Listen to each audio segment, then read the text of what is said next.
ইউরোপের এগ্রিকালচার সাইটগুলোতে বিশেষ করে যখন সিজনের আসার আগেই ধরেন আপনার ফেব্রুয়ারি মাস বা মার্চ মাস থেকেই তার এগ্রিকালচারের জন্য একটা প্রস্তুতি থাকে।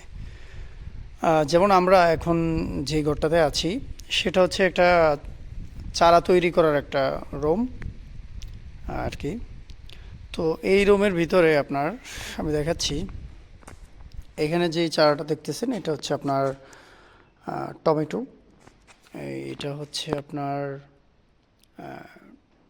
শসা, এটা হচ্ছে ঢেঁড়স, এমনকি বিভিন্ন প্রজাতির এখানে চারা আছে।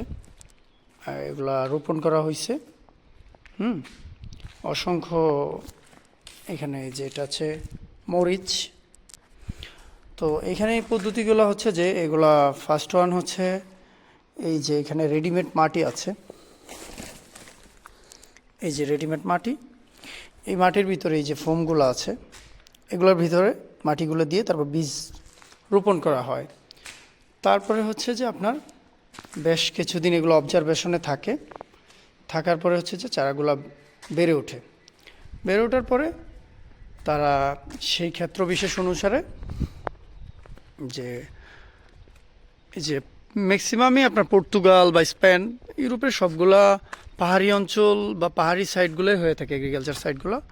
তো এই সাইটগুলোতে বা এই যে ওদের এগ্রিকালচার যে সাইট, ওখানে চাষাবাদের জন্য এগুলো কার্যকরী হয়ে থাকে এবং কি রোপণ করা হয়। রোপণের পরে এদেশে যদি বৃষ্টি হয়, বৃষ্টির সময় কিন্তু চাষাবাদ হয় না। আমাদের দেশে যেমন ফসলের জন্য বৃষ্টিটা খুবই ভালো, কিন্তু এই দেশে বৃষ্টি হলে ক্ষতি হয়, বৃষ্টিটা খুবই ক্ষতিকারক।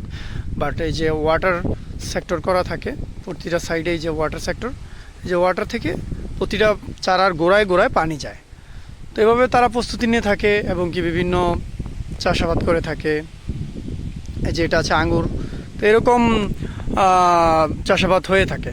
তো নেক্সট কোনো ভিডিওতে আপনাদের সাথে আবার শেয়ার হবে। সবাই ভালো থাকবেন। আসসালামু আলাইকুম।